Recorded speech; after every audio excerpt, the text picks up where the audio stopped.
Na decisão em que autorizou a quebra de sigilo bancário e fiscal do vereador Carlos Bolsonaro, o juiz Marcelo Rubioli, da primeira vara criminal especializada do Tribunal de Justiça do Rio de Janeiro, avaliou os dados apresentados pelo Ministério Público e viu indícios de atividade criminosa em regime organizado e que Carlos Bolsonaro é citado diretamente como chefe dessa organização.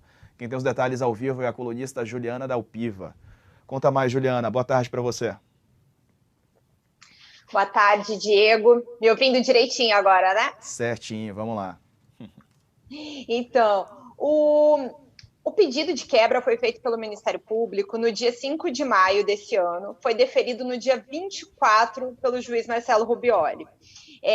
O juiz escreveu uma decisão de 79 páginas, Diego, em que ele apresenta os motivos que o Ministério Público aponta, né? Os indícios, as provas, a questão dos 6 núcleos de funcionários do Carlos Bolsonaro que tem indícios de nunca terem trabalhado, de serem funcionários fantasmas.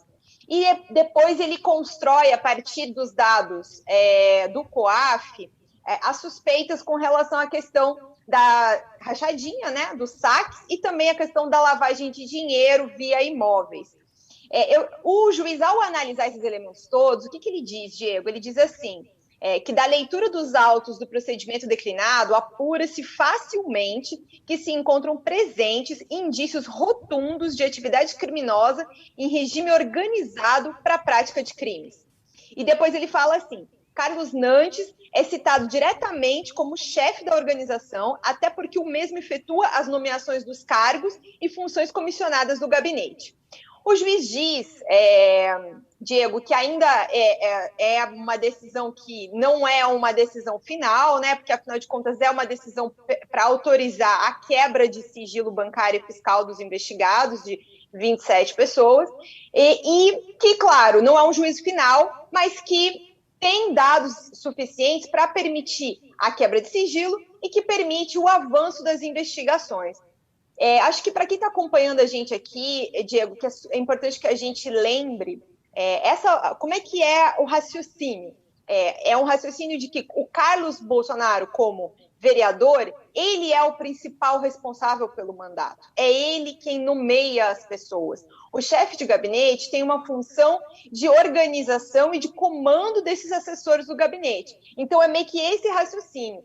O Carlos, como chefe, com o mandato, seria o líder da organização criminosa, os chefes de gabinete como operadores, os assessores como participantes do esquema criminoso. E é preciso aqui que a gente também explique para quem está acompanhando, esse mesmo raciocínio acontece no gabinete do senador Flávio Bolsonaro, quando ele era deputado estadual aqui na Alerj. O senador foi denunciado por ser líder de uma organização criminosa que é apontada pelo Ministério Público, que existia dentro do gabinete dele aqui na Alerj. O Queiroz, né, o Fabrício Queiroz, apontado como operador, como quem recolhia esse dinheiro. E o chefe de gabinete dele, que é um capitão do Exército, agora esqueci o nome, Diego, daqui a pouco eu lembro.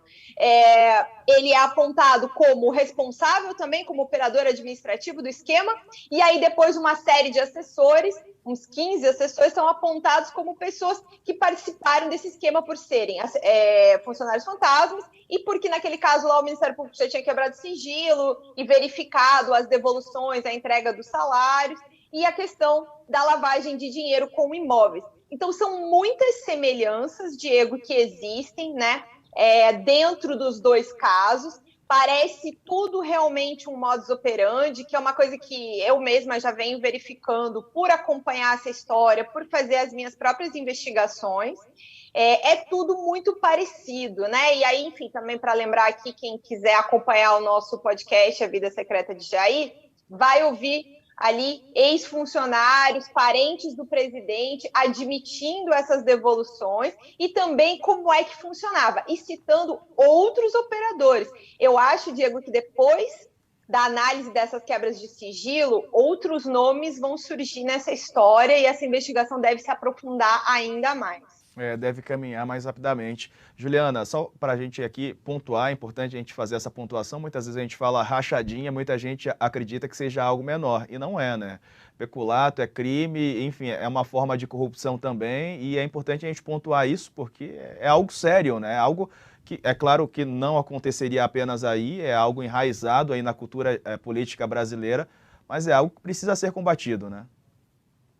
Para o nosso leitor, para quem acompanha a gente aqui no canal do UOL, eu acho que é sempre importante entender que por mais que o assessor devolva lá 90% do salário dele, dependendo do salário, vai ser 4, 5 mil, 2, 3 mil reais, mas são vários assessores fazendo isso, todos os meses, ao longo de muitos anos, Diego. Então, assim, quando a gente vê, aí no caso do senador Flávio, que apesar da quebra de sigilo ter sido anulada, os dados não são anulados, né? Ele não pode usar no processo, mas a gente tem conhecimento disso.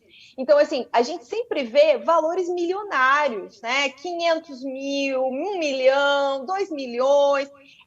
O senador comprou uma mansão, né? De 6 milhões em Brasília. É exatamente o valor que o Ministério Público aponta como o valor que envolveu o desvio de salário dentro do gabinete do senador Flávio Bolsonaro.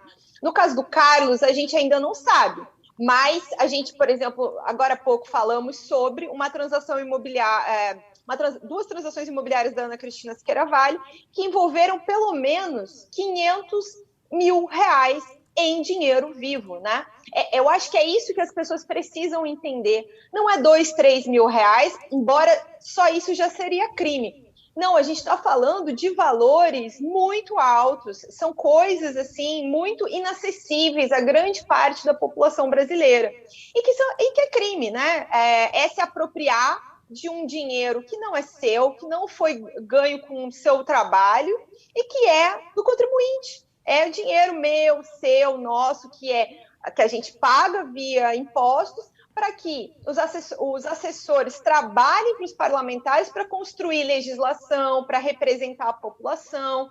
Então, assim, inclusive teve uma decisão recente no TSE para tornar, se não me engano, inelegível uma vereadora que foi condenada por fazer rachadinha em São Paulo. Então, assim, essa questão ela está ficando cada vez mais clara do ponto de vista jurídico do problema que isso representa para os cofres públicos e também para a população que acaba não representada de verdade quando tem um funcionário fantasma lá devolvendo salário para o parlamentar.